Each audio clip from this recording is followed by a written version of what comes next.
We often see these young people, I've got to say that with a smile on my face, of course, young people parachuted into immensely powerful jobs by other politicians with a background in banking. Banking seems to be the key.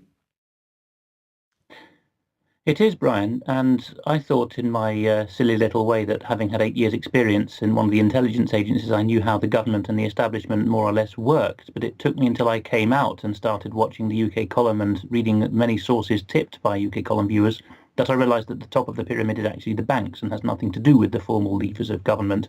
Now, if you look up the DVM TV channel on YouTube, you'll find 3 parts so far with English subtitles of an interview with Ronald Barnard, the whistleblower, and he sets it out as beautifully as anyone has. 8,500 hedge fund managers wish to control the world. Many are Luciferians. They set up the Bank for International Settlements in Basel with the diplomatic community. It tells both the World Bank and the IMF, both twin institutions in Washington are across the road from each other, how much money supply there will be and what the spending priorities are. And that's where the education and reframing and vaccinations and whatnot comes from. And below that are the central banks. And below that, we forget the first tier of government, Prime Minister, the sovereign even, is only at that level. So we're down 5 layers before we get to actual constitutional government in this model.